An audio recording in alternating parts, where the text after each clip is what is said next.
ಆತ್ಮೀಯ ವಿದ್ಯಾರ್ಥಿಗಳೇ, ನಾನು Mallikarjun Siddareddy, challenge coaching classes Sindhanur, ಜಿಲ್ಲೆ ರಾಯಚೂರು. ಇವತ್ತು ನಾನು ನಿಮಗೆ ಈ ಸ್ಪರ್ಧಾತ್ಮಕ ಪರೀಕ್ಷೆ ಆಗಿರುವಂಥ ನವೋದಯ ಪರೀಕ್ಷೆಗಳಲ್ಲಿ ಭಾಷಾಜ್ಞಾನಕ್ಕೆ ಸಂಬಂಧಿಸಿರುವಂಥ ಗದ್ಯಾಂಶವನ್ನು ತೆಗೆದುಕೊಂಡು ಬಂದಿದ್ದೀನಿ. ಪ್ರತಿ ವಿದ್ಯಾರ್ಥಿಗಳ ಅಥವಾ ಪಾಲಕರ ಒಂದು ಫೋನ್ ಕರೆಯು ಈ ಸ್ಪರ್ಧಾತ್ಮಕ ಪರೀಕ್ಷೆ ಆಗಿರುವಂಥ ನವೋದಯದಲ್ಲಿ ಭಾಷಾಜ್ಞಾನದಲ್ಲಿ ಮಕ್ಕಳು ಕಡಿಮೆ ಅಂಕವನ್ನು ತೆಗೆದುಕೊಳ್ತಾ ಇದ್ದಾರೆ ಅಂತ. ಹಾಗಾದರೆ ಗದ್ಯಾಂಶದಲ್ಲಿ ಕೂಡ ಹೆಚ್ಚು ಅಂಕವನ್ನು ತೆಗೆದುಕೊಳ್ಬೇಕಂದ್ರೆ ಮಕ್ಕಳು ಯಾವ ರೀತಿ ಓದಬೇಕು, ಯಾವ ರೀತಿ ಅರ್ಥ ಮಾಡ್ಕೋಬೇಕು, ಪ್ರತಿಯೊಂದು ಗದ್ಯ ಭಾಗವನ್ನು ಓದಿ ಅರ್ಥ ಮಾಡಿಕೊಂಡ ಮೇಲೆ ಪ್ರಶ್ನೆ ಉತ್ತರಿಸಬೇಕು ಅನ್ನೋದನ್ನು ಇವತ್ತು ನಾನು ಒಂದು ವಿಡಿಯೋವನ್ನು ಕೊಡ್ತಾ ಇದ್ದೀನಿ. ದಯವಿಟ್ಟು ವಿದ್ಯಾರ್ಥಿಗಳು ನನ್ನ ವಿಡಿಯೋವನ್ನು ಪ್ರಾರಂಭದಿಂದ ಕೊನೆಯವರೆಗೆ ಸ್ಕಿಪ್ ಮಾಡದೆ ಪದೇ ಪದೇ ನೋಡಿ ನನ್ನ ಥರನೇ ಗದ್ಯಾಂಶವನ್ನು ಹೇಳುವುದನ್ನು ನೀವು ರೂಢಿ ಮಾಡಿಕೊಂಡ್ರೆ ನೀವು ಗದ್ಯ ಭಾಗದಲ್ಲಿ ಕೂಡ ಹೆಚ್ಚು ಅಂಕ ಪಡಲಿಕ್ಕೆ ಸಾಧ್ಯ ಆಗ್ತಾ ಹೋಗುತ್ತೆ. ನಾವು ಯಾವುದೇ ಮಾಧ್ಯಮದಲ್ಲಿ ಓದ್ತಾ ಇರ್ಬೋದು, ಅದರ ಪರೀಕ್ಷೆಯನ್ನು ಆಯ್ಕೆ ಮಾಡಿಕೊಂಡಿದ್ದು ನಾವು ಕನ್ನಡ ಭಾಷೆನ ಆಯ್ಕೆ ಮಾಡಿಕೊಂಡಿದ್ದೆ. ಆದರೆ ನಿಮಗೆ ಗದ್ಯಾಂಶಗಳು ಕನ್ನಡದಲ್ಲೇ ಬರುತ್ತವೆ. ಆದ್ದರಿಂದ ವಿದ್ಯಾರ್ಥಿಗಳು ನಮ್ಮ ಭಾಷೆ ಕನ್ನಡ, ನಮ್ಮ ತಾಯಿ ಭಾಷೆ ಕನ್ನಡ, ನಾವು ಕನ್ನಡ ನಾಡಿನಲ್ಲಿ ಇದ್ದುಕೊಂಡು ಕನ್ನಡವನ್ನೇ ಇಷ್ಟಪಟ್ಟು ಪರೀಕ್ಷೆಗಳಲ್ಲಿ ನಾವು ಕನ್ನಡವನ್ನು ಆಯ್ಕೆ ಮಾಡಿಕೊಂಡಿದ್ದೇವೆ. ಆದ್ದರಿಂದ ಕನ್ನಡದಲ್ಲಿ ನಾವು ಹೆಚ್ಚು ಅಂಕವನ್ನು ಪಡಿಬೇಕಾಗುತ್ತೆ. ನವೋದಯ ಎಕ್ಸಾಮ್ಗಳಲ್ಲಿ ಅತಿ ಹೆಚ್ಚು ಅಂಕ ಪಡೆದ ವಿದ್ಯಾರ್ಥಿಗಳನ್ನು ಅವರು ಆಯ್ಕೆ ಮಾಡಿಕೊಳ್ಳುವುದರಿಂದ ನಾವು 3 ವಿಭಾಗಗಳಲ್ಲಿ ಹೆಚ್ಚು ಅಂಕವನ್ನು ಪಡೆದುಕೊಂಡ್ರೆ ಮಾತ್ರ ನಾವು ಆಯ್ಕೆ ಆಗಲಿಕ್ಕೆ ಸಾಧ್ಯ ಆಗ್ತಾ ಹೋಗುತ್ತೆ. ಆತ್ಮೀಯ ವಿದ್ಯಾರ್ಥಿಗಳೇ, ನಾನು ಇವತ್ತು ಈ ಮಾಸ್ಟರ್ ಕ್ಲಾಸ್ 9 ಮಾಡ್ತಾಯಿದ್ದೀನಿ. ಇವತ್ತು ಮಾಡ್ತಾ ಇರುವಂಥ ವಿಷಯ ಗದ್ಯ ಭಾಗದ ಬಗ್ಗೆ ಕೊಡ್ತಾ ಇದ್ದೀನಿ. ಯಾಕಂದರೆ ವಿದ್ಯಾರ್ಥಿಗಳು ಗದ್ಯ ಭಾಗದಲ್ಲೇ ಕಡಿಮೆ ಅಂಕ ತೆಗೆದುಕೊಳ್ಳೋದ್ರಿಂದ ಗದ್ಯ ಭಾಗವನ್ನು ಹೆಚ್ಚು ಮಾಡಿ ಅಂತ ನಮ್ಮ ಒಂದು ಬೇರೆ ಬೇರೆ ಜಿಲ್ಲೆಗಳಿಂದ ಫೋನ್ ಕರೆ ಬರೋದ್ರಿಂದ ಗದ್ಯ ಭಾಗವನ್ನು ಆಯ್ಕೆ ಮಾಡಿಕೊಳ್ತಾ ಇದ್ದೀನಿ. ಹಾಗಾದರೆ ವಿದ್ಯಾರ್ಥಿಗಳೇ, ಗದ್ಯಾಂಶವನ್ನು ಯಾವ ರೀತಿ ಓದ್ಕೋಬೇಕು, ಯಾವ ರೀತಿ ಅರ್ಥ ಮಾಡ್ಕೋಬೇಕು ಅನ್ನೋದನ್ನು ನಿಮ್ಮನ್ನ ತಿಳಿಸ್ಕೊಡ್ತಾ ಇದ್ದೀನಿ. ಇವತ್ತು ಈ ಗದ್ಯ ಭಾಗದಲ್ಲಿ ಫಸ್ಟು ವಿದ್ಯಾರ್ಥಿಗಳು ಗದ್ಯಾಂಶವನ್ನು ನಿರರ್ಗಳವಾಗಿ ಓದುವುದನ್ನು ಕಲ್ಕೋಬೇಕು. ಪ್ರತಿ ವಾಕ್ಯವನ್ನು ಓದುತ್ತಾ ಅರ್ಥ ಮಾಡಿಕೊಳ್ತಾ ಹೋಗಬೇಕು. ಪೂರ್ಣ ಗದ್ಯ ಭಾಗವನ್ನು ಅರ್ಥ ಮಾಡಿಕೊಂಡ ಮೇಲೆ ಕೆಳಗಿನ ಪ್ರಶ್ನೆಗಳಿಗೆ ನೀವು ಉತ್ತರಿಸಲಿಕ್ಕೆ ಪ್ರಾರಂಭಿಸಬೇಕು. ಪ್ರತಿ ಪ್ರಶ್ನೆಯನ್ನು ಓದಿದ ಮೇಲೆ ಗದ್ಯಾಂಶದಲ್ಲಿ ಆ ಪ್ರಶ್ನೆಗೆ ಸಂಬಂಧಪಟ್ಟಿರುವಂಥ ಉತ್ತರ ಎಲ್ಲಿ ಬರ್ತಾ ಇದೆಯೋ ವಿದ್ಯಾರ್ಥಿಗಳು ಅಲ್ಲಿ ಹೋಗಿ ಉತ್ತರವನ್ನು ಹುಡುಕಾಡಬೇಕು. ಅದರ ಗದ್ಯಾಂಶದಲ್ಲಿ ವಾಕ್ಯಾವಳಿಗೆ ಒಪ್ಪುವ ತಲೆಬರ ಕೊಡಿ, ಶೀರ್ಷಿಕೆ ಕೊಡಿ, ಈ ವಾಕ್ಯಾಂಶದಿಂದ ತಿಳಿದು ಬರುವ ನೀತಿ ಏನು, ಈ ಪದದ ವಿಲೋಮ ಪದ ಕೊಡಿ, ವಿರುದ್ಧಾರ್ಥಕ ಪದ ಕೊಡಿ. ಈ ಥರ ಉತ್ತರಗಳು ಗದ್ಯಾಂಶದಲ್ಲಿ ಇರುವುದಿಲ್ಲ. 5 ಪ್ರಶ್ನೆಗಳಿಗೆ ನಿಮಗೆ 4 ಪ್ರಶ್ನೆಗಳು ಗದ್ಯಾಂಶಕ್ಕೆ ಸಂಬಂಧಪಟ್ಟಿರುವಂಥ ಪ್ರಶ್ನೆಗಳಿರ್ತವೆ. 1 ಪ್ರಶ್ನೆ ಮಾತ್ರ ವ್ಯಾಕರಣಕ್ಕೆ ಸಂಬಂಧಪಟ್ಟಿರ್ಬೋದು, ತಲೆಬರ ಕೊಡಿ ಅಂತ ಹೇಳ್ಬೋದು, ಈ ಕಥೆಯ ಉದ್ದೇಶ ಏನು ಅಂತ ಹೇಳ್ಬೋದು, ಈ ಕಥೆಯ ಸಂದೇಶ ಏನು ಅಂತ ಹೇಳ್ಬೋದು, ಈ ಒಂದು ಕಥೆಯಿಂದ ತಿಳಿದು ಬರೋ ನೀತಿ ಅಂತ ಏನಾದರೂ ಕೇಳಿದರೆ ಮಕ್ಕಳು ಕಥೆಯನ್ನು ಚೆನ್ನಾಗಿ ಅರ್ಥ ಮಾಡಿಕೊಂಡಿದ್ರೆ ಮಾತ್ರ ಉತ್ತರಿಸಲಿಕ್ಕೆ ಸಾಧ್ಯ ಆಗುತ್ತೆ. ಹಾಗಾದರೆ ವಿದ್ಯಾರ್ಥಿಗಳೇ, ಗದ್ಯಾಂಶವನ್ನು ಯಾವ ರೀತಿ ಓದಬೇಕು ಅನ್ನೋದನ್ನು ನಾನು ಹೇಳ್ಕೊಡ್ತಾ ಇದ್ದೀನಿ. ಒಂದು ದಿನ ಒಬ್ಬ ವರ್ತಕನು ಬುದ್ಧ ಗುರುವಿನ ಬಳಿಗೆ ಬಂದು ಅವನನ್ನು ಬೈಯಲು ತೊಡಗಿದನು. ವರ್ತಕ ಅಂದರೆ ವ್ಯಾಪಾರಿ. ಒಬ್ಬ ವ್ಯಾಪಾರಿ ಏನು ಮಾಡ್ತಾನಂತೆ, ಒಬ್ಬ ಬುದ್ಧ ಗುರುವಿನ ಹತ್ರ ಬರ್ತಾನೆ.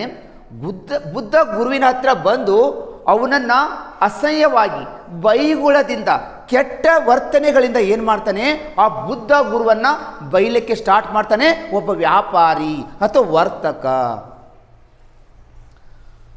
ವರ್ತಕನು ಎಷ್ಟೇ ಬೈದರೂ ಬುದ್ಧ ಗುರು ಸುಮ್ಮನೇ ಇದ್ದು ಬಿಟ್ಟನು. ಆ ವ್ಯಾಪಾರಿ ಅಥವಾ ವರ್ತಕ ಬುದ್ಧ ಗುರುವಿಗೆ ಎಷ್ಟೇ ಬೈಗುಳಗಳಿಂದ ಬೈದರೂ ಕೂಡ ಆ ಬುದ್ಧ ಗುರು ಒಟ್ಟು ಮಾತನಾಡದೆ ಸುಮ್ಮನೆ ನಿಂತ್ಕೊಂಡ್ಬಿಟ್ಟ. ತಾಳ್ಮೆ ತೆಗೆದುಕೊಂಡ ಸಹನೆಯಿಂದ ಆ ವರ್ತಕನಿಗೆ ಏನು ಮಾತನಾಡದೆ ಸುಮ್ಮನೆ ನಿಂತ್ಕೊಂಡು ಬಿಟ್ಟಂತೆ ಬುದ್ಧ ಗುರು. ವರ್ತಕನ ಬೈಗುಳ ನಿಂತ ಮೇಲೆ ಬುದ್ಧ ಗುರು ಅಷ್ಟೆಲ್ಲ ಬುದ್ಧ ಗುರುವಿಗೆ ಆ ವರ್ತಕ ಬೈದ ಮೇಲೆ ಬುದ್ಧ ಗುರು ಬೈವರು ಸುಮ್ಮನೆ ನಿಂತ್ಕೊಂಡ. ಹೌದು, ಬೈದನ್ನು ನಿಲ್ಲಿಸಿದ ಮೇಲೆ ಬುದ್ಧ ಗುರು ಹೇಳ್ತಾನೆ, ಅಣ್ಣ ನಿನ್ನ ಮನೆಗೆ ಬಂದವರನ್ನು ಆಧರಿಸುತ್ತೀಯೇ? ತಾನೇ ಎಂದು ಬುದ್ಧ ಗುರು ವರ್ತಕನಿಗೆ ಕೇಳ್ತಾನೆ. ಆದರಿಸು, ಆದರಿಸು, ಸತ್ಕರಿಸು, ಗೌರವಿಸು. ನಿನ್ನ ಮನೆಗೆ ಯಾರಾದರೂ ಬಂದರೆ ಅವ್ರನ್ನ ಸತ್ಕರಿಸ್ತೀಯಾ, ಆದರಿಸ್ತೀಯಾ ಅಂತ ಕೇಳ್ತಾನೆ. ಹೌದು ಅಂತ ಹೇಳ್ತಾನೆ ಯಾರು? ವರ್ತಕ. ನೋಡಲಿ, ಬುದ್ಧ ಗುರು ಇಷ್ಟೆಲ್ಲ ವರ್ತಕನು ಬುದ್ಧ ಗುರಿಗೂ ಬೈದರೂ ಕೂಡ ಬುದ್ಧ ಗುರು ಮಾತಾಡ್ತಾನೆ, ಅಣ್ಣ ಅಂತ ಮಾತಾಡ್ತಾನೆ, ಪ್ರೀತಿಯಿಂದ ಮಾತಾಡ್ತಾನೆ, ಸಹನೆಯಿಂದ ಮಾತಾಡ್ತಾನೆ, ತಾಳ್ಮೆ ತೆಗೆದುಕೊಂಡು ಮಾತಾಡ್ತಾನೆ. ನಿಮ್ಮ ಮನೆಗೆ ಯಾರಾದರೂ ಬೀಗರು ಅಥವಾ ಪರಿಚಿತರು ನಿಮ್ಮ ಮನೆಗೆ ಬಂದರೆ ಅವ್ರನ್ನ ಗೌರವಿಸ್ತೀವೋ ಇಲ್ಲೋ ಅಂತ ಕೇಳ್ತಾನೆ. ಹೌದು, ನನ್ನ ಮನೆಗೆ ಬಂದರೆ ಬನ್ನಿ ಅಂತ ಕರಿತೀನಿ, ಕುಂದ್ರಿಸ್ತೀನಿ, ಅವ್ರು ನೀರು ಕೊಡ್ತೀನಿ, ಈ ಥರ ಹೇಳ್ತಾನೆ. ಅವ್ರನ್ನ ಆದರಿಸ್ತೀನಿ, ಗೌರವಿಸ್ತೀನಿ ಅಂತ ತಿಳ್ಕೊಂಡು ವರ್ತಕ ಹೇಳ್ತಾನೆ ಎಂದು ಕೇಳಲು ವರ್ತಕನು ಖಂಡಿತ ಹೌದು ಸರ್, ನಮ್ಮ ಮನೆಗೆ ಬಂದಿರುವಂಥ ಯಾರು ಗೆಸ್ಟ್ಗಳಿರ್ಬೋದು, ಅತಿಥಿಗಳಿರ್ಬೋದು, ಬಂದವರನ್ನು ಆರಾಧಿಸ್ತೀನಿ, ಗೌರವಿಸ್ತೀನಿ, ಸತ್ಕರಿಸ್ತೀನಿ ಅಂತ ತಿಳ್ಕೊಂಡು ವರ್ತಕ ಬುದ್ಧ ಗುರುವಿಗೆ ಹೇಳ್ತಾನೆ. ಅವರಿಗೆ ಆಹಾರ ನೀಡಿವೆಯೋ ಎಂದಾಗ ಹೌದು ಎಂದು ವರ್ತಕನು ನುಡಿದನು. ಬುದ್ಧ ಗುರು ಹೇಳ್ತಾನೆ, ನಿಮ್ಮ ಮನೆಗೆ ಬಂದಿರುವಂತಹ ಆ ಅತಿಥಿಗಳಿಗೆ ಬಂದ ಅವರಿಗೆ ನೀವು ಊಟ ಮಾಡಲಿಕ್ಕೆ ನೀವು ಆಹಾರವನ್ನು ನೀವು ಕೊಡ್ತೀಯಾ ಅಂತ ಕೇಳ್ತೀಯ, ಈ ಆಹಾರವನ್ನು ನೀಡ್ತೀರಾ ಅವ್ರಿಗೆ ಅಂತ ಕೇಳ್ತಾರೆ. ಹೌದು, ನಮ್ಮ ಮನೆಗೆ ಬಂದರೆ ನೀರು ಕುಡೀರಿ, ಊಟ ಮಾಡಿರಿ ಅಂತ ನಾನು ಹೇಳ್ತೀನಿ ಅಂತ ಹೇಳ್ತಾನೆ ವರ್ತಕ. ಯಾರಿಗೆ? ಬುದ್ಧ ಗುರು ಹೇಳ್ತಾನೆ. ಆಗ ಬುದ್ಧ ಗುರು, ನೀನು ಕೊಟ್ಟದ್ದನ್ನು ಅವರು ಒಪ್ಪದಿದ್ದರೆ ಏನು ಮಾಡುವಿ ಎಂದು ಪ್ರಶ್ನಿಸಿದನು. ಬುದ್ಧ ಗುರು ಹೇಳ್ತಾನೆ ವರ್ತಕನಿಗೆ ಅಥವಾ ವ್ಯಾಪಾರಿಗೆ, ನಿಮ್ಮ ಮನೆಗೆ ಬಂದಿರುವಂಥ ಅತಿಥಿಗಳಿಗೆ ನೀನು ಊಟ ಕೊಡ್ತಿ, ಆ ಊಟವನ್ನು ಅವ್ರು ಒಲ್ಲೆ ಅಂತಾರೆ. ನೀವು ಕುಡ್ಲಿಕ್ಕೆ ನೀರು ಕೊಡ್ತೀಯ, ಆ ನೀರನ್ನು ಕುಡ್ಲಿಕ್ಕೆ ಅವ್ರು ಒಲ್ಲೆ ಅಂತಾರೆ. ಹಾಗಾದರೆ ನೀವು ಅವರನ್ನು ಒಲ್ಲೆ ಅಂದರೆ ಅವ್ರು ಒಪ್ಪದಿದ್ದರೆ, ನೀವು ಊಟ ಮಾಡು ಅಂದರೆ ಅವ್ರು ಊಟ ಮಾಡದಿದ್ದರೆ ಏನು ಮಾಡ್ತೀ ಅಂತ ಬುದ್ಧ ಗುರು ಏನು ಮಾಡ್ತಾನೆ, ಆ ವರ್ತಕನಿಗೆ ಪ್ರಶ್ನೆ ಮಾಡ್ತಾನೆ. ನಿಮ್ಮ ಮನೆಗೆ ಬಂದಿರುವಂಥ ಅತಿಥಿಗಳು, ನಿಮ್ಮ ಮನೆಗೆ ಬಂದಿರುವಂಥ ವ್ಯಕ್ತಿಗಳಿಗೆ ನೀನು ಊಟ ಮಾಡು ಅಂತ ಹೇಳ್ತೀಯ, ಕುಡ್ಲಿಕ್ಕೆ ನೀರು ಕೊಡ್ತೀರಾ ಅಥವಾ ಚಹಾ ಕೊಡ್ತೀರಿ, ಅವ್ರು ಅದನ್ನು ತಗೊಳ್ಳಿಲ್ಲ, ಒಪ್ಪಲಿಲ್ಲ, ಅದನ್ನು ಅವ್ರು ತಿರಸ್ಕರಿಸಿದ್ರು, ಹಂಗಂದ್ರೆ ನೀನು ಏನು ಮಾಡ್ತೀ ಅಂತ ತಿಳ್ಕೊಂಡು ಪ್ರಶ್ನಿಸ್ತಾನೆ. ವರ್ತಕನು ಹೇಳ್ತಾನೆ, ನಗ್ತಾನೆ. ವರ್ತಕನು ನಕ್ಕು ಆ ಗುರುವಿನ ಹತ್ರ ಹೇಳ್ತಾನೆ, ಇದೊಳ್ಳೆ ತಮಾಷೆಯ ಮಾತು, ಅವರಿಗೆ ಬೇಡವಾದರೆ ನಮ್ಮ ವಸ್ತು ನಮ್ಮಲ್ಲೇ ಇರುತ್ತದಲ್ಲವೇ ಎಂದನು. ಆ ವರ್ತಕ ಏನು ಮಾಡ್ತಾನೆ, ಬುದ್ಧ ಗುರು ಮುಂದೆ ನಕ್ಕೋತ ಹೇಳ್ತಾನೆ, ಏನು ಗುರುಗಳೇ, ಅವರು ಒಪ್ಪದಿದ್ದರೆ, ಇದೊಂದು ಒಳ್ಳೆ ತಮಾಷೆ ಮಾತು ಹೇಳ್ತಾ ಇದ್ದೀರಾ, ಅದೊಂದು ಜೋಕ್ ಮಾಡ್ತಾ ಇದ್ದೀರಾ ನೀವು ನಮಗೆ. ಅವ್ರು ಏನಾದರೂ ನಾವು ಕೊಡುವಂಥ ಊಟ ಅವರು ಬೇಡವಂದರೆ, ಅವ್ರು ತಗೊಳ್ಳಿಲ್ಲ ಅಂದರೆ ಅದು ನಮ್ಮ ಮನೆಗೆ ಉಳಿದು ಬಿಡುತ್ತೆ ನಮ್ಮ ವಸ್ತು ಅಂತ ಆ ಪ್ರಶ್ನೆಗೆ ಏನು ಮಾಡ್ತಾನೆ ವರ್ತಕ ಉತ್ತರ ಕೊಡ್ತಾನೆ ಬುದ್ಧ ಗುರುವಿಗೆ. ಅದಕ್ಕೆ ಬುದ್ಧ ಗುರು ಮೆಲುದನಿಯಿಂದ ಸಾವಕಾಶವಾಗಿ, ನಿಧಾನವಾಗಿ, ತಾಳ್ಮೆ ತೆಗೆದುಕೊಂಡು ಬುದ್ಧ ಗುರು ಮೆಲುದನಿ ಹೇಳ್ತಾನೆ, ಈಗ ನೀನು ಕೊಟ್ಟದ್ದು ನಿನ್ನಲ್ಲೇ ಉಳಿಯುವುದು ಎಂದನು.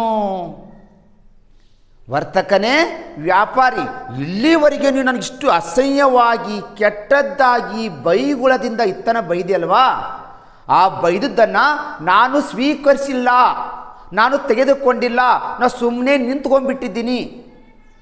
ಇಲ್ಲಿವರೆಗೂ ನೀನು ನನಗೆ ಬೈದಿದ್ದು ಬೈಗಳವನ್ನು ನಾನು ಸ್ವೀಕರಿಸಿಲ್ಲ ಅಂದ್ರೆ ಅದು ಯಾರ ಹತ್ರ ಇದೆ, ಅದು ನಿನ್ನ ಹತ್ರನೇ ಇದೆ, ನನ್ನ ಹತ್ರ ನಾನು ತೆಗೆದುಕೊಂಡಿಲ್ಲ ಅಂತ ಈ ವಾಕ್ಯವು ಆ ವರ್ತಕನಿಗೆ ತಿಳಿಸಿಕೊಡುತ್ತೆ.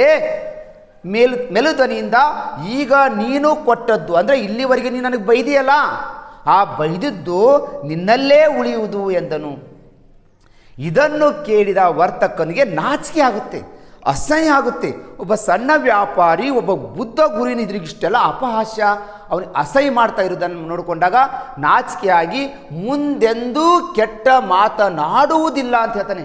ಇನ್ನೊಬ್ಬರಿಗೆ ನಾನು ಈ ಥರ ಕೆಟ್ಟ ಮಾತು ಮಾತಾಡಲ್ಲ, ಅಪಹಾಸ್ಯ ಮಾಡುವುದಿಲ್ಲ, ಬೇರೆ ವ್ಯಕ್ತಿಗಳಿಗೆ ನಾನು ಈ ಥರ ಬೈಯುವುದಿಲ್ಲ ಅಂತ ತಿಳ್ಕೊಂಡು ಏನು ಮಾಡ್ತಾನೆ, ಆ ವ್ಯಾಪಾರಿ ಬುದ್ಧ ಗುರುವಿಗೆ ಪ್ರತಿಜ್ಞೆ ಮಾಡ್ತಾನೆ, ಆಣೆ ಮಾಡ್ತಾನೆ, ಈ ಥರ ಇನ್ನೊಬ್ಬರ ಮನಸ್ಸನ್ನು ನೋಯಿಸೋದಿಲ್ಲ, ಈ ಥರ ಯಾವುದೇ ವ್ಯಕ್ತಿಗಳಿಗೆ ನಾನು ಬೈಯುವುದಿಲ್ಲ ಅಂತ ತಿಳ್ಕೊಂಡು ಬುದ್ಧ ಗುರುವಿಗೆ ವ್ಯಾಪಾರಿ ಆಣೆ ಅಥವಾ ಪ್ರತಿಜ್ಞೆಯನ್ನು ಮಾಡ್ತಾನ ಅನ್ನೋದು ಈ ಕತೆ ತಿಳಿಸ್ಕೊಡ್ತಾ ಇದೆ. ಕಥೆಯನ್ನು ನೀವು ನಿರರ್ಗಳವಾಗಿ ಓದಬೇಕು. ಓದುತ್ತಾ ಕಥೆಯನ್ನು ನಿಮ್ಮದೇ ಆದ ಭಾಷೆಯಲ್ಲಿ ಅರ್ಥ ಮಾಡ್ಕೋತ ಹೋಗಬೇಕು.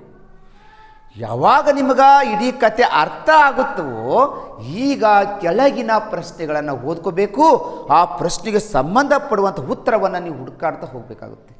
ಹಾಗಾದರೆ ವಿದ್ಯಾರ್ಥಿಗಳೇ, ನಾನು ಹೇಳಿದ ಕಥೆಯು ನಿಮಗೆ ಪೂರ್ಣವಾಗಿ ಅರ್ಥ ಆಗಿದೆ ಅಂತ ತಿಳ್ಕೊತೀನಿ.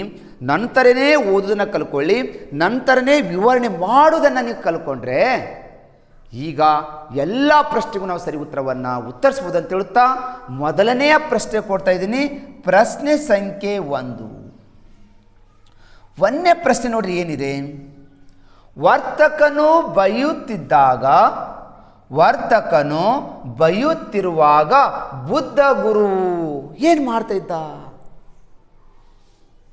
ಆ ವ್ಯಾಪಾರಿ ಬುದ್ಧ ಗುರುವಿಗೆ ಬೈಯುತ್ತಿರುವಾಗ ಬುದ್ಧ ಗುರು ಏನು ಮಾಡ್ತಾ ಇದ್ದ? ಸುಮ್ಮನಿದ್ದನು. ಎರಡನೇ ಆಯ್ಕೆ, ಕೋಪಗೊಂಡನಂತೆ, ಸಿಟ್ಟಿಗೇರಿದಂತೆ ಆ ವ್ಯಾಪಾರಿ ಮ್ಯಾಗ. ಗದ್ಯ ಭಾಗದಲ್ಲಿ ಏನಾದರೂ ಸಿಟ್ಟಿಗೇರಿದ್ನ, ಕೋಪಗೊಂಡನಂದನ? ಇಲ್ಲ ಅಂದರೆ ಇದು ಆಗುವುದಿಲ್ಲ. ಮುಗಳ್ನಕ್ಕನು, ಆ ವ್ಯಾಪಾರಿ ಬೈಯುವಾಗ, ಆ ವರ್ತಕ ಬೈಯುವಾಗ ಆ ಬುದ್ಧ ಗುರು ನಕ್ಕೋತ ನಿಂತಂತೆ. ಮುಗುಳ್ನಕ್ಕಂತ ಅಂತ ಕಟ್ಟರೆ ಗದ್ಯ ಭಾಗದಲ್ಲಿ ಕೊಟ್ಟಿಲ್ಲ, ಇದು ತಪ್ಪು.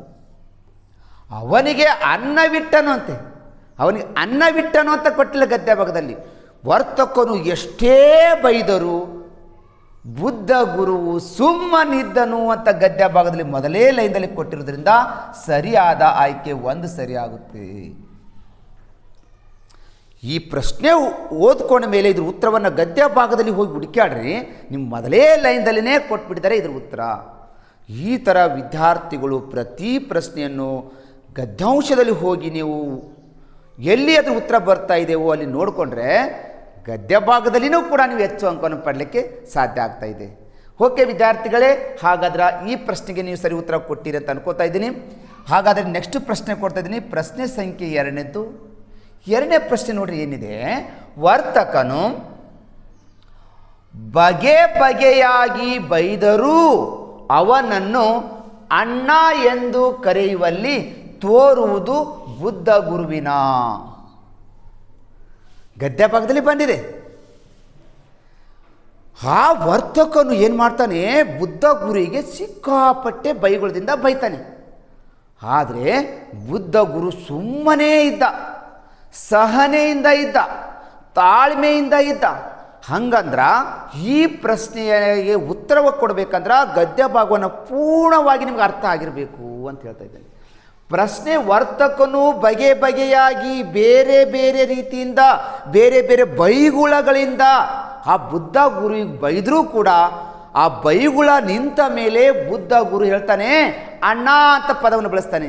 ಹಾಗಾದ್ರೆ ಅಣ್ಣ ಅನ್ನುವಂಥ ಪದ ಬಳಸ್ತಾರಲ್ಲ ಅದು ಬುದ್ಧ ಗುರುವಿನ ಯಾವ ಗುಣವನ್ನು ತೋರಿಸುತ್ತದೆ? ಒಂದು ದೊಡ್ಡತನ, ದೊಡ್ಡ ಗುಣ, ಸಹನೆ, ತಾಳ್ಮೆ ಗುಣವನ್ನು ತೋರಿಸ್ತಾ ಇದೆ ಅಂತೆ. ಇದು ಆಗಬಹುದು ಅಂದರೆ ಉಳಿದ ಆಯ್ಕೆಗಳು ಆಗ್ತವೋ ಇಲ್ವೋ ಅಂತ ಚೆಕ್ ಮಾಡಬೇಕು. ಎರಡನೇದು ಹೇಡಿತನ ಅಂತ. ಹೇಡಿತನ ಅಂದರೆ ಒಂಥರ ಸಿಟ್ಟಿನಿಂದ ಇರೋದು, ಕ್ರೌರ್ಯದಿಂದ ಇರೋದು. ಆ ಥರ ಸಿಟ್ಟಿನಿಂದ ಬುದ್ಧ ಗುರು ಇಲ್ಲ, ಇದು ಆಗುವುದಿಲ್ಲ. ಜಾಣತನದಿಂದ ಇದ್ದಂತೆ, ಜಾಣತನದಿಂದ ಇದ್ದ ಅಂತ ಗದ್ಯ ಭಾಗದಲ್ಲಿ ಬುದ್ಧ ಗುರುವಿನ ಗುಣವನ್ನು ತೋರಿಸಿಕೊಡಲ್ಲ. ಅಸಡ್ಯ ಅಂತ ಕೊಡ್ತಾರೆ. ಅಸಡ್ಯ ಮೀನ್ಸ್ ಅಸತ್ಯ ಅಂತ ಅರ್ಥ. ಆ ಥರ ಇದ್ದಿಲ್ಲ. ಆದರೆ ಇಷ್ಟೆಲ್ಲ ವರ್ತಕನು ಬುದ್ಧ ಗುರುವಿಗೂ ಬೈದರೂ ಕೂಡ ಅವನು ಬೈದ ನಿಂತ ಮೇಲೆ ಬುದ್ಧ ಗುರು ಹೇಳ್ತಾನೆ ಅಣ್ಣ, ನಿಮ್ಮ ಮನೆಗೆ ಯಾರಾದರೂ ಅತಿಥಿಗಳು ಬಂದರೆ ಅವ್ರಿಗೆ ಆದರಿಸ್ತೀಯೋ ಗೌರವಿಸುತ್ತೀಯೋ ಅಂತ ಕೇಳ್ತಾನೆ. ಹಾಗಂದ್ರೆ ಇಲ್ಲಿ ಅಸಡ್ಡೆ ಆಗುವುದಿಲ್ಲ, ಬುದ್ಧ ಗುರುವಿನ ದೊಡ್ಡತನ ಅನ್ನೋದು ಇಲ್ಲಿ ಗೊತ್ತಾಗುತ್ತೆ. ಅವನ ದೊಡ್ಡತನ ಇಲ್ಲಿ ತೋರಿಸ್ಕೊಡ್ತೆ. ಎಷ್ಟು ಬುದ್ಧ ಗುರುವಿಗೂ ಬೈದರೂ ಕೂಡ ಅವನು ಅವನ ಬೈಗುಳಗಳನ್ನು ಸ್ವೀಕರಿಸಲಿಲ್ಲ. ಸುಮ್ಮನೆ ಹಾಗೇ ನಿಂತುಕೊಂಡ, ತಾಳ್ಮೆ ತೆಗೆದುಕೊಂಡ. ಇದರ ಅರ್ಥ ಬುದ್ಧ ಗುರುವಿನ ಹತ್ರ ದೊಡ್ಡತನ ಇತ್ತು ಅಂತ ಅರ್ಥ, ದೊಡ್ಡ ಗುಣಗಳಿದ್ದವು ಅಂತ ಈ ಗದ್ಯಾಂಶದಲ್ಲಿ ತೋರಿಸಿಕೊಡೋದ್ರಿಂದ ಸರಿಯಾದ ಉತ್ತರ ಈ ಪ್ರಶ್ನೆಗೆ ಒಂದನೇ ಆಯ್ಕೆ ಸರಿಯಾಗುತ್ತೆ. ಉಳಿದ 3 ಆಯ್ಕೆಗಳು ಆಗುವುದಿಲ್ಲ ಅನ್ನೋದು ಪ್ರಶ್ನೆ ತೆಗಿಬೇಕು. ಅಂದಾಗ ಗದ್ಯಾಂಶದಲ್ಲಿ ಕೂಡ ಹೆಚ್ಚು ಅಂಕವನ್ನು ಬರಲಿಕ್ಕೆ ಸಾಧ್ಯ ಆಗ್ತಾ ಹೋಗುತ್ತೆ. ಓಕೆ ವಿದ್ಯಾರ್ಥಿಗಳೇ, 2ನೇ ಪ್ರಶ್ನೆಗೂ ನೀವು ಸರಿ ಉತ್ತರ ಕೊಟ್ಟಿದ್ದೀರ ಅಂತ ಅನ್ಕೊಳ್ತಾ ನೆಕ್ಸ್ಟ್ ಪ್ರಶ್ನೆ ಕೊಡ್ತಾ ಇದ್ದೀನಿ. ಪ್ರಶ್ನೆ ಸಂಖ್ಯೆ 3 ಕೊಡೋದಕ್ಕಿಂತ ಮುಂಚೆ ಆತ್ಮೀಯ ಪಾಲಕರೇ ಮತ್ತು ಶಿಕ್ಷಕರೇ ಮತ್ತು ವಿದ್ಯಾರ್ಥಿಗಳಿಗೆ ನಮ್ಮ ಚಾಲೆಂಜ್ ನವೋದಯ ತರಬೇತಿ ಕೇಂದ್ರ ಸಾಕಷ್ಟು ದಿನಗಳಿಂದ ಈ ಬಡ ವಿದ್ಯಾರ್ಥಿಗಳಿಗೆ ಮತ್ತು ಗ್ರಾಮೀಣ ಪ್ರದೇಶದ ವಿದ್ಯಾರ್ಥಿಗಳಿಗೆ ಉಚಿತವಾಗಿ ಆನ್ಲೈನ್ ಕ್ಲಾಸಸ್, ಯೂಟ್ಯೂಬ್ ಕ್ಲಾಸಸ್ ಮತ್ತು ವಿಡಿಯೋ ಕ್ಲಾಸನ್ನು ಕೊಡ್ತಾನೆ ಬರ್ತೇವೆ. ಸಾಕಷ್ಟು ಅನುಭವ ಹೊಂದಿದ 20 ವರ್ಷಗಳಿಂದ ಅನುಭವ ಹೊಂದಿರುವಂಥ ಒಂದು ಶಿಕ್ಷಕರ ತಂಡದಿಂದನೇ ಈ ಒಂದು ಇಂಗ್ಲೀಷ್ ಇರ್ಬೋದು, ಕನ್ನಡ ಇರ್ಬೋದು, ಗಣಿತ ಇರ್ಬೋದು, ಮೆಂಟಲ್ ಎಬಿಲಿಟಿ ಇರ್ಬೋದು, ಈ ಥರ ಕ್ಲಾಸನ್ನು ಕೊಡ್ತಾನೆ ಬರ್ತಾ ಇದ್ದೀವಿ. ಆ ಥರ ನಮ್ಮ ಚಾಲೆಂಜ್ ನವೋದಯ ಒಂದು ಟೀಮ್ ಏನಾಯ್ತಾ ಇದು ಈ ಗ್ರಾಮೀಣ ಪ್ರದೇಶದ ವಿದ್ಯಾರ್ಥಿಗಳಿಗೆ ನಾವು 30 ದಿನದ ಕ್ಲಾಸಸ್ಗಳನ್ನು ಉಚಿತವಾಗಿ ಕೊಡೋಣ. ಮಕ್ಕಳು ಈ ಒಂದು ಪರೀಕ್ಷಾ ಪದ್ಧತಿಯನ್ನು ತಿಳಿದುಕೊಂಡು ಎಕ್ಸಾಮನ್ನು ಬರೆದ್ರೆ ಅವರಿಗೂ ಕೂಡ ಒಂದು ಪರೀಕ್ಷಾ ತೃಪ್ತಿ ಆಗ್ತಿದೆ ಅಂದಾಗ 30 ದಿನದ ಉಚಿತ ಆನ್ಲೈನ್ ಕ್ಲಾಸನ್ನು ಕೂಡ ವ್ಯವಸ್ಥೆ ಮಾಡಿದ್ದೀವಿ. ಈ ಒಂದು online classes and video classes and YouTube ಕ್ಲಾಸಸ್ಗಳಿಗೆ ಯಾವುದೇ ಫೀಸನ್ನು ತೆಗೆದುಕೊಳ್ಳುವುದಿಲ್ಲ, ಇದು ಉಚಿತವಾಗಿಯೇ ಕೊಡ್ತಾ ಇದ್ದೀವಿ. ಹಾಗಾದರೆ ನೀವು ಉಚಿತವಾಗಿ ಸಿಗಬೇಕಾಗಿತ್ತು ಅಂದರೆ ವಿದ್ಯಾರ್ಥಿಗಳೇ ಯೂಟ್ಯೂಬ್ ಚಾನಲಲ್ಲಿ ಹೋಗಿ, ನಿಮ್ಮ ಮೊಬೈಲ್ದಲ್ಲಿರುವಂಥ ಯೂಟ್ಯೂಬ್ ಚಾನಲಲ್ಲಿ ಹೋಗಿಕೊಂಡು ಅಲ್ಲಿ ಚಾಲೆಂಜ್ ಕೋಚಿಂಗ್ ಕ್ಲಾಸಸ್ 100 ಸರ್ಚ್ ಮಾಡಿಬಿಡಿ. ಆವಾಗ ನೀವು ಅಲ್ಲಿ ಸರ್ಚ್ ಮಾಡಿದ ಮೇಲೆ ನಮ್ಮ ಚಾನಲ್ ಓಪನ್ ಆಗುತ್ತೆ. ನೀವು ಸಬ್ಸ್ಕ್ರೈಬ್ ಆಗಬೇಕು. ಫಸ್ಟ್ ಸಬ್ಸ್ಕ್ರೈಬ್ ಆದ ತಕ್ಷಣ ಪಕ್ಕದಲ್ಲಿ ಒಂದು ಬೆಲ್ ಐಕನ್ ಗಂಟೆ ತೋರಿಸುತ್ತೆ, ಆ ಗಂಟೆ ಮೇಲೆ ಒತ್ತಿಬಿಡಿ. ನಾವು ಕೊಡ್ತಾ ಇರುವಂಥ ಎಲ್ಲ ನೋಟಿಫಿಕೇಷನ್ ನಿಮ್ಮ ಮೊಬೈಲ್ದಲ್ಲಿ ನೇರವಾಗಿ ಸಿಗ್ತವೆ. ಪ್ರತಿದಿನ ಎಲ್ಲ ವಿಡಿಯೋಗಳನ್ನು ಉಚಿತವಾಗಿ ನೋಡಿಕೊಳ್ಳಿ. ಮನೆಯಲ್ಲೇ ಕುಳಿತುಕೊಂಡು ನವೋದಯ ಸಿಲೆಬಸ್ನ ಪೂರ್ಣ ಅರ್ಥ ಮಾಡಿಕೊಂಡು ಎಕ್ಸಾಮ್ಗಳನ್ನು ಬರ್ಕೊಂಡು ಹೆಚ್ಚು ಅಂಕವನ್ನು ಪಡೀರಿ ಅನ್ನೋದೇ ನಮ್ಮ ಚಾಲೆಂಜ್ ತರಬೇತಿ ಕೇಂದ್ರದ ಒಂದು ಗುರಿಯಾಗಿದೆ. ದಯವಿಟ್ಟು ನಮ್ಮ ಶಿಕ್ಷಕರು ಕಷ್ಟಪಟ್ಟು ಇಷ್ಟದಿಂದಲೇ ನಿಮಗೆ ಒಂದು ಪಾಠವನ್ನು ಮಾಡ್ತಾಯಿದ್ದಾರೆ. ದಯವಿಟ್ಟು ಆ ವಿಡಿಯೋಗಳನ್ನು ನಮ್ಮ ಕ್ಲಾಸನ್ನು ಉಪಯೋಗಿಸ್ಕೊಳ್ಳಿ, ಹೆಚ್ಚು ಅಂಕವನ್ನು ಪಡೀರಿ ಅಂತ ಹೇಳುತ್ತಾ ಈ ಥರ ನೀವು ಪ್ರತಿದಿನ ನಮ್ಮ ಕ್ಲಾಸಸ್ಗಳನ್ನು ನಮ್ಮ ವಿಡಿಯೋಗಳನ್ನು ಚಾಚು ತಪ್ಪದೆ ನೋಡಿ. ನಮ್ಮ ಕ್ಲಾಸಸ್ಗಳು ನಿಮಗೆ ಇಷ್ಟವಾದರೆ ಲೈಕ್ ಬಟನನ್ನು ಒತ್ತಿ. ನಮ್ಮ ಕ್ಲಾಸಸ್ಗಳ ಬಗ್ಗೆ ಏನಾದರೂ ಅನಿಸಿದರೆ ನೀವು ಅನಿಸಿಕೆಗಳನ್ನು ಬರೀರಿ. ನಮ್ಮ ಕ್ಲಾಸಸ್ಗಳು ನಿಮಗೆ ಉಪಯೋಗ ಆಗ್ತಾ ಇದ್ದರೆ ನಿಮ್ಮ ಸ್ನೇಹಿತರಿಗೆ ಬೇರೆ ಬೇರೆ ಗ್ರೂಪ್ಗಳಿಗೆ ಶೇರ್ ಮಾಡಿ. ಇದು ಉಚಿತವಾಗಿರುತ್ತದೆ. ಪ್ರತಿಭಾವಂತ ವಿದ್ಯಾರ್ಥಿಗಳಿಗೆ, ಗ್ರಾಮೀಣ ಪ್ರದೇಶದ ವಿದ್ಯಾರ್ಥಿಗಳಿಗೆ ಅನುಕೂಲವಾಗಲೆಂದು ನಮ್ಮ ಶಿಕ್ಷಕರು ಈ ಒಂದು ಕ್ಲಾಸನ್ನು ಮಾಡ್ತಾ ಇದ್ದಾರೆ.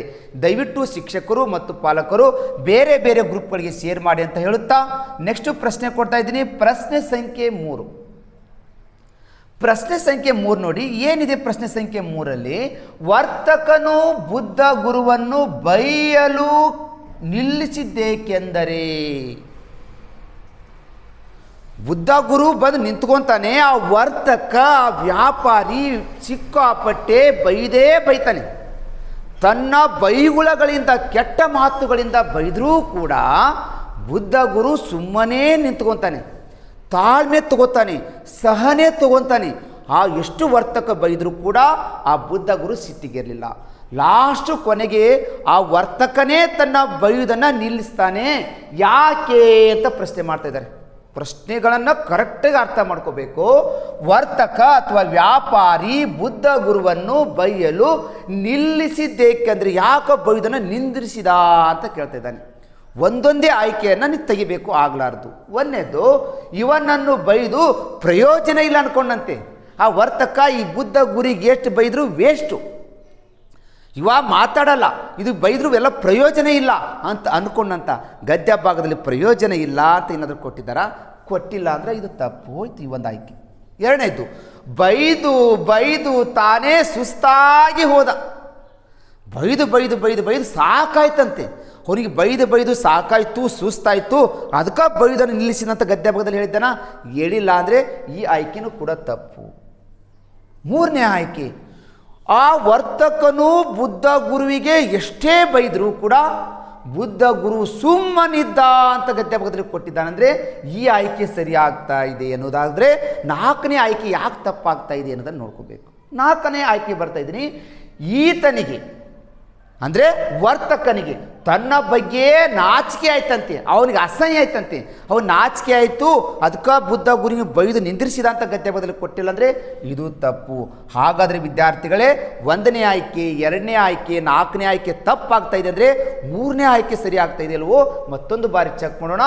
ಈ ಪ್ರಶ್ನೆಗೆ ಉತ್ತರವನ್ನು ಒಳ್ಳೆ ಗದ್ಯಾಂಶದಲ್ಲಿ ನೀವು 2ನೇ ಲೈನ್ದಲ್ಲಿ ಹೋಗ್ರಿ, ನಿಮ್ಗೆ ಉತ್ತರ ಸಿಗುತ್ತೆ. ವರ್ತಕನು ಬುದ್ಧ ಗುರುವನ್ನು ಬೈಯಲು ನಿಲ್ಲಿಸಿದ್ದೇಕೆಂದರೆ ಎಷ್ಟೇ ವರ್ತಕನು ಬೈದರೂ ಕೂಡ ಬುದ್ಧ ಗುರು ಸುಮ್ಮನಿದ್ದ ಅಂತ ಗದ್ಯ ಬದಲು ಕೊಟ್ಟಿರುವುದರಿಂದ ಸರಿಯಾದ ಆಯ್ಕೆ 3 ಸರಿ ಆಗ್ತಾ ಇದೆ. ಈ ಥರ ವಿದ್ಯಾರ್ಥಿಗಳು ನಿಮಗೆ ಕೊಟ್ಟಿರುವಂಥ ಆಯ್ಕೆಗಳಲ್ಲಿ ಯಾವ ಆಯ್ಕೆಯೂ ಈ ಪ್ರಶ್ನೆಗೆ ಉತ್ತರ ಹೊಂದುವುದಿಲ್ಲವೋ ಅನ್ನುವುದನ್ನು ನೀವು ತೆಗೆದ್ರೆ ನೇರವಾದ ಉತ್ತರವೇ ನಿಮಗೆ ಸಿಗುತ್ತೆ. ಗದ್ಯಾಂಶದಲ್ಲಿ 5 ಪ್ರಶ್ನೆಗಳಿಗೆ 5 ಗದ್ಯಾಂಶಕ್ಕೆ ಸಂಬಂಧಪಟ್ಟಿರ್ತವೆ. ಇಲ್ಲಾಂದರೆ ಒಂದು ಪ್ರಶ್ನೆ ಸ್ವಲ್ಪ ಕ್ಲಿಷ್ಟಕರವಾಗಿರುತ್ತೆ. ಕಥೆಯನ್ನು ತಿಳಿದುಕೊಂಡ ವಿದ್ಯಾರ್ಥಿಗಳಿಗೆ, ಗದ್ಯಾಂಶವನ್ನು ಅರ್ಥ ಮಾಡಿಕೊಂಡ ವಿದ್ಯಾರ್ಥಿಗಳು ಎಲ್ಲ ಪ್ರಶ್ನೆಗೆ ಸರಿಯಾಗಿ ಉತ್ತರವನ್ನು ಉತ್ತರಿಸ್ತಾರೆ ಅಂತ ಹೇಳುತ್ತಾ ನೆಕ್ಸ್ಟ್ ಪ್ರಶ್ನೆ ಕೊಡ್ತಾ ಇದ್ದೀನಿ. ಪ್ರಶ್ನೆ ಸಂಖ್ಯೆ 4ನೇ ಪ್ರಶ್ನೆ ನೋಡ್ರಿ. ಈ ಕಥೆಯ ಹಿಂದಿನ ಉದ್ದೇಶ, ಇಡೀ ಕಥೆಯನ್ನು ಓದ್ಕೊಂಡ್ರಿ, ಈ ಕಥೆ ಹಿಂದೆ ನೀವು ಏನು ತಿಳ್ಕೊಂಡ್ರಿ, ಇದ್ರ ಉದ್ದೇಶ ಏನು? ಈ ಕಥೆಯನ್ನು ಅರ್ಥ ಮಾಡಿಕೊಂಡ ವಿದ್ಯಾರ್ಥಿಗಳು ಇದಕ್ಕೆ ಏನು ನೀವು ಉತ್ತರ ಕೊಡ್ತಾ ಇದ್ದೀರಿ? 4 ಆಯ್ಕೆ ಕೊಡ್ತಾರೆ. ಈ ಕಥೆಯ ಹಿಂದಿನ ಉದ್ದೇಶ ಏನು, ತಾತ್ಪರ್ಯ ಏನು ಅಂದ್ರೆ ಕೇಳ್ತಾ ಇದ್ದಾನೆ. 1ನೇದು ವರ್ತಕನ ದಡ್ಡತನ ತಿಳಿಸ್ತಾ ಇದೆ ಅಂತಿದು. ಈ ಕಥೆಯನ್ನು ತಿಳಿದುಕೊಂಡಾಗ ನೀವು ಆ ವ್ಯಾಪಾರಿಯ ದಡ್ಡತನ ತಿಳಿಸ್ತಾ ಇದೆ ಅಂತ ಅನಿಸೋದಿಲ್ಲ ನಮಗೆ. ಕಥೆಯನ್ನು ಅರ್ಥ ಮಾಡಿಕೊಂಡಿರಬೇಕು ಈ ಪ್ರಶ್ನೆಗೆ ಉತ್ತರಕ್ಕೆ. ಇಡೀ ಗದ್ಯಾಂಶವನ್ನು ತಿರುಳನ್ನು ತಿಳ್ಕೊಂಡಂಥ ವಿದ್ಯಾರ್ಥಿಗಳು ಈ ಪ್ರಶ್ನೆಗೆ ಉತ್ತರಿಸ್ತಾರೆ. 2ನೇ ಆಯ್ಕೆ ಬುದ್ಧ ಗುರುವಿನ ಜಾಣತನ ತೋರಿಸುತ್ತಂತೆ. ಬುದ್ಧ ಗುರುವಿನ ಜಾಣತನ ತೋರಿಸುವುದಿಲ್ಲ, ವರ್ತಕನ ಇದರಿಂದ ದಡ್ಡತನತನ ತಿಳ್ಕೊಳ್ಳೋದಿಲ್ಲ. 2 ತಪ್ಪು. 3ನೇ ಆಯ್ಕೆ ಬುದ್ಧ ಗುರುವಿನ ಸಹನೆಯನ್ನು ತೋರಿಸ್ತಾ ಇದೆ. ಆಗ್ಬೋದು. ಹಂಗೆ ಅಂದರೆ ಒಬ್ಬ ಗುರು, ಬುದ್ಧ ಗುರುವಿಗೆ ಒಬ್ಬ ಸಾಮಾನ್ಯ ವ್ಯಾಪಾರಿ ಅಥವಾ ವರ್ತಕ ಎಷ್ಟೇ ಬೈದರೂ ಬುದ್ಧ ಗುರು ಸುಮ್ಮನಿದ್ದ, ತಾಳ್ಮೆ ತೆಗೆದುಕೊಂಡಿದ್ದ, ಸಹನೆಯಿಂದಿದ್ದ. ವ್ಯಕ್ತಿ ಬೇಕಾದಷ್ಟು ಬಯಲಕ್ಕ ನಾನು ಅದನ್ನು ಸ್ವೀಕರಿಸುವುದಿಲ್ಲ ಅಂತ ತಿಳ್ಕೊಂಡು ಸುಮ್ಮನಿದ್ದ ಅಂತ ಕೊಟ್ಟಿದ್ದಂದರೆ ಸಹನೆಯಿಂದ ಇದ್ದ, ತಾಳ್ಮೆಯಿಂದ ಇದ್ನ ಅಂತ ಗೊತ್ತಾಗುತ್ತೆ. ಇದು ಆಯ್ಕೆ ಆಗಬಹುದು. ಹಾಗಾದ್ರೆ 4ನೇದು ನೋಡೋಣ. ವರ್ತಕನ ಅಹಂಕಾರವನ್ನು ತೋರಿಸುವುದು. ಆ ವರ್ತಕಂದು ಅಥವಾ ವ್ಯಾಪಾರಿ ಸ್ವಕ್ಕಿತ್ತಂತ ತೋರಿಸ್ತಾ ಇದೆ ಅಂತ. ಇಲ್ಲಿ ಈ ಗದ್ಯಾಂಶದ ಈ ವಾಕ್ಯಾವಳಿಯ ಹಿಂದಿನ ಉದ್ದೇಶ ಅಲ್ಲ. ಈ ಕಥೆಯಿಂದ ಅಥವಾ ಈ ವಾಕ್ಯಾವಳಿಯಿಂದ ಈ ಗದ್ಯಾಂಶದಿಂದ ನಾವು ಏನು ತಿಳ್ಕೊತೇವೆ ಅಂದ್ರೆ ಬುದ್ಧ ಗುರುವಿನ ಸಹನೆಯನ್ನು ತಿಳ್ಕೊತೇವೆ ಅನ್ನೋದು ಇದರ ಹಿಂದಿನ ಉದ್ದೇಶ ಆಗುತ್ತೆ. ಇದ್ರ ಉದ್ದೇಶ ಏನಂದರೆ ಬುದ್ಧ ಗುರುವಿಗೆ ಆ ವರ್ತಕ ಎಷ್ಟೇ ಬೈದರೂ ಸಹನೆಯಿಂದ ತಾಳ್ಮೆಯಿಂದ ಇದ್ನ ಅನ್ನೋದು ಈ ಕಥೆಯ ಉದ್ದೇಶ ಆಗ್ತಾ ಇದೆ ಅನ್ನೋದನ್ನು ನೀವು ಅರ್ಥ ಮಾಡಿಕೊಂಡ್ರೆ ಮಾತ್ರ ಈ ಪ್ರಶ್ನೆಗೆ ಉತ್ತರಿಸಬಹುದು. ಈ ಥರ ಎಲ್ಲರೂ ತಪ್ಪುವ ಒಂದು ಪ್ರಶ್ನೆಗಳಿಗೆ ನೀವು ಸರಿ ಉತ್ತರ ಕೊಟ್ಟರೆ ಮಾತ್ರ ನೀವು ನವೋದಯ ಶಾಲೆಗೆ ಆಯ್ಕೆ ಆಗಲಿಕ್ಕೆ ಸಾಧ್ಯ ಆಗ್ತಾ ಇದೆ. ಇಂಥ ಪ್ರಶ್ನೆಗಳು ಬಂದಾಗ ಮತ್ತೊಂದು ಬಾರಿ ಗದ್ಯಾಂಶನ ಓದ್ಕೊಳ್ಳಿ.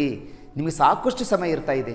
ಅವಸರ ಮಾಡದೆ ಕರೆಕ್ಟಾಗಿ ನೀವು ಕಥೆಯನ್ನು ಅರ್ಥ ಮಾಡಿಕೊಂಡ್ರೆ ಇಂಥ ಪ್ರಶ್ನೆಗಳನ್ನು ಕೂಡ ನೀವು ಸರಿ ಉತ್ತರಿಸ್ಬೋದು ಅಂತ ಹೇಳುತ್ತಾ ನೆಕ್ಸ್ಟ್ ಪ್ರಶ್ನೆ ಕೊಡ್ತಾ ಇದ್ದೀನಿ. ಪ್ರಶ್ನೆ ಸಂಖ್ಯೆ 5 ಕೊಡೋಕ್ಕಿಂತ ಮುಂಚೆ ನಮ್ಮ ಚಾಲೆಂಜ್ ನವೋದಯ ತರಬೇತಿ ಕೇಂದ್ರ ಪ್ರತಿ ವರ್ಷವೂ ಈ ಬೇಸಿಗೆ ತರಬೇತಿ ಶಿಬಿರವನ್ನು ಮಾಡ್ತಾ ಇದ್ದೀವಿ. ಏಪ್ರಿಲ್ 5ರಿಂದ ಸ್ಟಾರ್ಟ್ ಆಗುತ್ತೆ, ಮೇ 28ರವರೆಗೆ ನಡೀತಾ ಇದೆ. ಈ ಬೇಸಿಗೆ ತರಬೇತಿ ಶಿಬಿರ ನಡೆಸುವ ಒಂದು ಉದ್ದೇಶ ಏನಂದರೆ ನಮ್ಮ ಹಳೆಯ ಪಾಲಕರು ಅಥವಾ ಹಳೆಯ ವಿದ್ಯಾರ್ಥಿಗಳು ಏನು ಹೇಳ್ತಾ ಇದ್ದಾವೆ ಅಂದರೆ, ಸರ್ ನಾವು 6ರಿಂದ ನಾವು 10ನೇ ತರಗತಿಗೆ ನಾವು state syllabus English medium or CBSEಗೆ ಹೋಗ್ತಾ ಇದ್ದೇವೆ ಅಥವಾ ಕನ್ನಡ ಮಾಧ್ಯಮದಲ್ಲಿ ನಾವು ಹೋದಾಗ ನಮಗೆ ಕಠಿಣವಾದ ವಿಷಯಗಳಂದರೆ ಇಂಗ್ಲೀಷು, ವಿಜ್ಞಾನ, ಗಣಿತ ಮತ್ತು ಇಂಗ್ಲೀಷ್ ಗ್ರಾಮರ್ ಅಂತ ಹೇಳ್ತಾರೆ. ನಿಮ್ಮ ಒಂದು ಚಾಲೆಂಜ್ ನವೋದಯ ತರಬೇತಿ ಕೇಂದ್ರದಲ್ಲಿ ಸಾಕಷ್ಟು ಅನುಭವ ಹೊಂದಿರುವಂಥ 20 ವರ್ಷದ ಶಿಕ್ಷಕರಿದ್ದಾರೆ. ಅವರಿಂದ ನಮ್ಮ ಮಕ್ಕಳಿಗೆ ಈ ವಿಜ್ಞಾನ, ಗಣಿತ, ಇಂಗ್ಲೀಷ್ ಪ್ಲಸ್ ಗ್ರಾಮರ್ ಪ್ಲಸ್ ಸ್ಪೋಕನ್ಗಳನ್ನು ಹೇಳಿಕೊಟ್ರೆ ನಮ್ಮ ಮಕ್ಕಳು ಕೂಡ SSLC ಬರುವಷ್ಟರಲ್ಲಿ ಈ 3 ವಿಷಯಗಳಲ್ಲಿ ಕೂಡ ಪ್ರಭುತ್ವವನ್ನು ಹೊಂದಿಕೊಂಡು ಇದರಲ್ಲಿನೂ ಕೂಡ 100ಕ್ಕೆ 100 ಅಂಕವನ್ನು ಪಡಿಬೋದು ಅನ್ನೋದು ಪಾಲಕರ ಆಸೆ ಮೇರೆಗೆ ಪ್ರತಿ ವರ್ಷ 6ನೇ ತರಗತಿ, 7ನೇ ತರಗತಿ, 8ನೇ ತರಗತಿ, 9 ಮತ್ತು SSLC ವಿದ್ಯಾರ್ಥಿಗಳಿಗೆ ಕನ್ನಡ ಮಾಧ್ಯಮ ಮತ್ತು ಇಂಗ್ಲೀಷ್ ಮಾಧ್ಯಮದಲ್ಲಿ ಬೇಸಿಗೆ ತರಬೇತಿ ಶಿಬಿರವನ್ನು ಮಾಡ್ತಾಯಿದ್ದೀವಿ. ಈ ಬೇಸಿಗೆ ತರಬೇತಿ ಶಿಬಿರಕ್ಕೆ ದಾವಣಗೆರೆ ಜಿಲ್ಲೆಯಿಂದ ಧಾರವಾಡ, ವಿಜಯಪುರ, ಆಂಧ್ರ, ಕೇರಳ ಶಿಕ್ಷಕರುಗಳಿಂದ ತರಿಸಿಕೊಂಡು ಮಕ್ಕಳಿಗೆ ಸರಳ ವಿಧಾನದ ಮುಖಾಂತರ ಏನು ಮಾಡ್ತಿದ್ದೀವಿ, ಈ ಬೇಸಿಗೆ ತರಬೇತಿ ಶಿಬಿರದ 3 ವಿಷಯಗಳನ್ನು ನಾವು ತಿಳಿಸ್ಕೊಡುವಂಥ ಒಂದು ಪ್ರಯತ್ನ ಮಾಡ್ತಿದ್ದೀವಿ. ಆದ್ದರಿಂದ ಪಾಲಕರಲ್ಲಿ ವಿನಂತಿ, ಈಗಾಗಲೇ ನಮ್ಮ ಬೇಸಿಗೆ ತರಬೇತಿ ಶಿಬಿರದ ಪ್ರವೇಶಗಳು ಪ್ರಾರಂಭವಾಗಿದ್ದಾವೆ. ಕೆಲವು ಸೀಟುಗಳನ್ನು ಮಾತ್ರ ತೆಗೆದುಕೊಳ್ಳುವುದರಿಂದ ನಿಮ್ಮ ಮಕ್ಕಳನ್ನು ಬೇಸಿಗೆ ತರಬೇತಿ ಶಿಬಿರಕ್ಕೆ ನೀವು ಸೇರಿಸಬೇಕಾಗಿತ್ತು ಅಂದರೆ ಇಲ್ಲಿ ಕೆಳಗೆ ಕೊಟ್ಟಿರುವಂಥ 7760333143 ನಂಬರಿಗೆ ಕರೆ ಮಾಡಿ, ಅಥವಾ 9449771212 ನಂಬರಿಗೆ ಕರೆ ಮಾಡಿ, ಅಥವಾ 9900206243 ನಂಬರಿಗೆ ಕರೆ ಮಾಡಿ. ನಾವು ಕಾಲನ್ನು ಪಿಕ್ ಮಾಡದೇ ಇದ್ದರೆ ನಾವು ಕ್ಲಾಸಸ್ಗಳಲ್ಲಿ ಬ್ಯುಸಿ ಇರ್ತೀವಿ ಅಂತ ಅರ್ಥ. ನೀವು ಒಂದು ವ್ಯಾಟ್ಸಪ್ ಮುಖಾಂತರ ನಿಮ್ಮ ಮಕ್ಕಳ ಡೀಟೇಲ್ಸನ್ನು ಕಳಿಸಿದರೆ ಇಮ್ಮಿಡಿಯೇಟಾಗಿ ನಮ್ಮ ಆಫೀಸ್ ಕಡೆಯಿಂದ ಕಾಲ್ ಬರುತ್ತೆ. ನಿಮ್ಮ ಮಕ್ಕಳನ್ನು ರಿಜಿಸ್ಟ್ರೇಷನ್ ಮಾಡಿಕೊಂಡು ನಿಮ್ಮ ಮಕ್ಕಳ ಹೆಸರು ನೋಂದಾಯಿಸ್ತೀವಿ. ಈಗಲೇ ನಿಮ್ಮ ಮಕ್ಕಳ ಈ ಒಂದು ಬೇಸಿಗೆ ತರಬೇತಿ ಶಿಬಿರದ ಚಾಲೆಂಜ್ ಕೋಚಿಂಗ್ ಕ್ಲಾಸಸ್ ಸಿಂಧನೂರು ಜಿಲ್ಲಾ ರಾಯಚೂರಿಗೆ ಜಾಯಿನ್ ಆಗ್ರಿ. ನಿಮ್ಮ ಮಕ್ಕಳಿಗೆ ಈ ಕಠಿಣವಾದ ವಿಷಯಗಳನ್ನು ಸರಳವಾಗಿ ಬೋಧನೆ ಮಾಡಿಕೊಡ್ತೀವಿ ಮತ್ತು ಮೂಲಭೂತ ಸೌಲಭ್ಯ ಹೊಂದಿದ ಶಾಲೆಗಳಲ್ಲಿ ನಮ್ಮ ಚಾಲೆಂಜ್ ನವೋದಯ ತರಬೇತಿ ಕೇಂದ್ರ ಒಂದಾಗಿದೆ. ನಿಮ್ಮ ಮಕ್ಕಳಿಗೆ ಊಟ, ವಸತಿ, ಶಿಕ್ಷಣ ಎಲ್ಲನೂ ಸೌಲಭ್ಯವನ್ನು ಕೊಡಲಿಕ್ಕೆ ನಮ್ಮ ಒಂದು ತರಬೇತಿ ಕೇಂದ್ರ ರೆಡಿ ಮಾಡಿದೆ ಅಂತ ಹೇಳ್ತಾ, ಈ ಪಾಲಕರು ನಿಮ್ಮ ಮಕ್ಕಳ ಒಂದು ಬೇಸಿಗೆ ತರಬೇತಿ ಶಿಬಿರದ ಪ್ರವೇಶಗಳನ್ನು ಪಡ್ಕೊಳ್ಳಿ ಅಂತ ಹೇಳುತ್ತಾ ನೆಕ್ಸ್ಟ್ ಪ್ರಶ್ನೆ ಕೊಡ್ತಾ ಇದ್ದೀನಿ. ಪ್ರಶ್ನೆ ಸಂಖ್ಯೆ 5. ಬುದ್ಧ ಗುರುವಿನ ಉತ್ತರದ ಪರಿಣಾಮ ಏನಾಯಿತು ಅಂತ ಕೇಳ್ತಾನೆ. ಬುದ್ಧ ಗುರುವಿನ ಉತ್ತರದ ಪರಿಣಾಮವೇನೆಂದರೆ, ಇಷ್ಟೆಲ್ಲ ವರ್ತಕ ಬೈತಾನೆ. ಆ ಒಬ್ಬ ವ್ಯಾಪಾರಿ ಬುದ್ಧ ಗುರಿಗೆ ಬೈದಾಗ ಈ ಬುದ್ಧ ಗುರುವಿನಿಂದ ಏನು ಪರಿಣಾಮ ಆಯಿತು, ಲಾಸ್ಟ್ಗೆ ಏನು ಕನ್ಕ್ಲೂಷನಿಗೆ ಬಂತು ಅಂತ ಕೊಡ್ತಾ ಇದ್ದಾನೆ. ಒಂದೇ ಆಯ್ಕೆ ನೋಡ್ತೀನಿ. ವರ್ತಕನು ಇನ್ನು ಮುಂದೆ ಯಾರನ್ನು ಬೈಯುವುದಿಲ್ಲವೆಂದು ಪ್ರತಿಜ್ಞೆ ಮಾಡಿದನು ಅಂತ ಕೊಡ್ತಾ ಇದ್ದಾನೆ. ಗದ್ಯ ಭಾಗದಲ್ಲಿ ಲಾಸ್ಟ್ ಕೊಡ್ತಾನೆ. ಆವಾಗ ಬುದ್ಧ ಗುರು ಹೇಳ್ತಾನೆ, ನಿಮ್ಮ ಮನೆಗೆ ಯಾರಾದರೂ ಅತಿಥಿಗಳು ಬಂದರೆ ಅಥವಾ ಅವ್ರು ಸತ್ಕಾರ ಮಾಡ್ತೀವೋ ಗೌರವಿಸ್ತೀವಿ ಅಂತ ಕೇಳಿದಾಗ, ಇಲ್ಲ ನಾನು ಸತ್ಕಾರ ಮಾಡ್ತೀನಿ, ಗೌರವಿಸ್ತೀನಿ ಅಂತಾನೆ. ಹಾಗಾದರೆ ನಿಮ್ಮ ಮನೆಗೆ ಬಂದಿರುವಂಥ ಅತಿಥಿಗಳಿಗೆ ನೀವು ಅವರು ಊಟ ವ್ಯವಸ್ಥೆನ ಕೊಡ್ತೀರಿ, ಅವ್ರು ತಿರಸ್ಕರಿಸಿದ್ರೆ ನೀವು ಏನು ಮಾಡ್ತೀವಿ ಅಂತ ಬುದ್ಧ ಗುರು ವರ್ತಕನ ಪ್ರಶ್ನೆ ಕೇಳಿದಾಗ ವರ್ತಕನ ಹೇಳ್ತಾನೆ, ಸರ್ ನಮ್ಮ ಮನೆಗೆ ಬಂದಿರುವಂಥ ಅತಿಥಿಗಳಿಗೆ ನಾನು ಊಟ ಕೊಟ್ಟರೆ ಅಥವಾ ನೀರು ಕೊಟ್ಟರೆ ಅವ್ರು ಸ್ವೀಕರಿಸುವುದಿಲ್ಲ ಅಂದರೆ ಅದು ನನ್ನ ಮನೆಯಲ್ಲೇ ಉಳಿತದ ಅಂತ ಹೇಳ್ತಾನೆ. ಹಾಗಾದರೆ ಬುದ್ಧ ಗುರು ಹೇಳ್ತಾನೆ ಆ ಒಬ್ಬ ವರ್ತಕನಿಗೆ, ಇಲ್ಲಿವರೆಗೂ ನನಗಿಷ್ಟು ಅಸಹ್ಯವಾಗಿ ಕೆಟ್ಟ ಬೈಗುಳಗಳಿಂದ ನೀವು ಬೈದಿಯಲ್ವಾ, ಆ ಬೈಗುಳಗಳನ್ನು ನಾನು ಸ್ವೀಕರಿಸಿಕೊಂಡಿಲ್ಲ ಅಂತ ಕೇಳ್ತಾನೆ. ಅದರ ಅರ್ಥ ಅವ ಬೈದಿರುವಂಥದ್ದು ಎಲ್ಲವಷ್ಟು ಕೆಟ್ಟ ಅಸಭ್ಯ ಶಬ್ದಗಳು ಆ ವರ್ತಕನ ಹತ್ರ ಉಳಿದು ಅಂತ ವರ್ತಕನಿಗೆ ಅರ್ಥ ಆಗುತ್ತೆ. ಅವಾಗ ಹೇಳ್ತಾನೆ ಬುದ್ಧ ಗುರುವಿಗೆ, ನಾನು ಇನ್ಮೇಲೆ ಯಾರಿಗೂ ಈ ಥರ ಬೈಯುವುದಿಲ್ಲ, ಈ ಥರ ವರ್ತನೆಗಳನ್ನು ಮಾಡೋದಿಲ್ಲ ಅಂತ ಬುದ್ಧ ಗುರುವಿನ ಮುಂದೆ ಆಣೆ ಮಾಡ್ತಾನೆ, ಪ್ರತಿಜ್ಞೆ ಮಾಡ್ತಾ ಇದ್ದಾನ ಅನ್ನೋದಕ್ಕೆ ಕೊಡ್ತಾ ಇದ್ದಾನೆ. ಅದ್ರ ಮೇಲೆ ಪ್ರಶ್ನೆ ಬರ್ತಾ ಇದೆ ಅಂದರೆ ಇದು ಒಂದೇ ಸೈಟ್ ಆಗುತ್ತೆ. ಎರಡನೇ ಆಯ್ಕೆ ಯಾಕೆ ತಪ್ಪಾಗುತ್ತೆ ನೋಡ್ರಿ. ಬುದ್ಧ ಗುರು ಬೈಗುಳವನ್ನೆಲ್ಲ ತಾನೇ ಸ್ವೀಕರಿಸಿದಂತೆ. ಬುದ್ಧ ಗುರು ಅವನ ಬೈಗುಳಗಳನ್ನು ಸ್ವೀಕರಿಸಿಲ್ಲ ಅಂದರೆ ಅದು ನಿನ್ನತ್ರ ಉಳಿದಿದೆ ಅಂತ ಏನಂದರೆ ಈ ಆಯ್ಕೆ ತಪ್ಪಾಗುತ್ತೆ. 3, ವರ್ತಕನಿಗೆ ತುಂಬ ಕೋಪ ಬರುತ್ತೆ.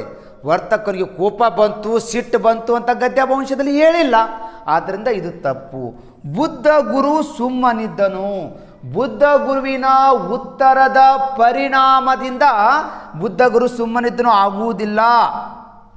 ಈ ಕಥೆಯ ಈ ಸಾರಾಂಶದಲ್ಲಿ ಟೋಟಲಿ ಫೈನಲ್ ಪರಿಣಾಮ ಏನಾಗುತ್ತಂದರೆ ವರ್ತಕನು ಇನ್ನು ಮುಂದೆ ಯಾರನ್ನು ಬೈಯುವುದಿಲ್ಲ ಅಂತ ತಿಳ್ಕೊಂಡು ಬುದ್ಧ ಗುರುವಿನ ಹತ್ರ ಪ್ರತಿಜ್ಞೆ ಮಾಡ್ತಾನೆ, ಆಣೆ ಮಾಡ್ತಾ ಇದ್ನ ಅಂತ ಕೊಡ್ತಾ ಇದ್ನಲ್ಲ, ಇದರ ಪರಿಣಾಮ ಈ ಕಥೆಯ ಅಂತ ಅರ್ಥ ಆಗ್ತಾ ಹೋಗುತ್ತೆ.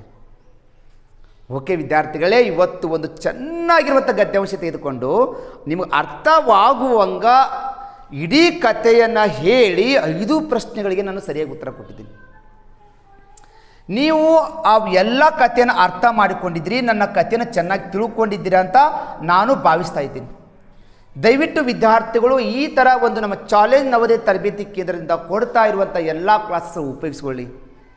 ಮನೆಯಲ್ಲೇ ಕೂತ್ಕೊಂಡು ಪ್ರಿಪೇರ್ ಆಗಿ ಹೆಚ್ಚು ಅಂಕವನ್ನು ಪಡಲಿಕ್ಕೆ ನಮ್ಮ ಚಾಲೆಂಜ್ ಟೀಮ್ ಏನು ಮಾಡ್ತಾಯಿದೆ, ನಿಮಗೆ ಪಾಠ ಕೊಡಲಿಕ್ಕೆ ನಾವು ಉಚಿತವಾಗಿ ಕೊಡಲಿಕ್ಕೆ ವ್ಯವಸ್ಥೆ ಮಾಡಿದ್ದೇವೆ. ದಯವಿಟ್ಟು ಪಾಲಕರು ಅದನ್ನು ಉಪಯೋಗಿಸ್ಕೊಳ್ಳಿ. ಅದರ ಜೊತೆಗೆ ನಾವು ಕೊಡ್ತಾ ಇರುವಂಥ ಕ್ಲಾಸಸ್ಗಳು ಉಚಿತವಾಗಿರೋದ್ರಿಂದ ನಮ್ಮ ಶಿಕ್ಷಕರು ಕೇಳ್ತಾ ಇರೋದು ನಿಮಗೆ ಗುರುದಕ್ಷಿಣೆ ಅಲ್ಲ, ಕೇವಲ ನಮ್ಮ ಕ್ಲಾಸಸ್ ಇಷ್ಟವಾದರೆ ಲೈಕ್ ಬಟನ್ ಒತ್ತಿ, ನಮ್ಮ ಕ್ಲಾಸಸ್ಗಳ ಬಗ್ಗೆ ಕಮೆಂಟ್ ಮಾಡಿ, ನಮ್ಮ ಕ್ಲಾಸಸ್ಗಳು ನಿಮ್ಮ ಮಕ್ಕಳಿಗೆ ಉಪಯೋಗ ಆಗ್ತಾಯಿದ್ರೆ ಬೇರೆ ಬೇರೆ ಬೇರೆ ವಿದ್ಯಾರ್ಥಿಗಳಿಗೆ ಶೇರ್ ಮಾಡಿ, ಬೇರೆ ಬೇರೆ ಗ್ರೂಪ್ಗಳಿಗೆ ಕಳಿಸಿ.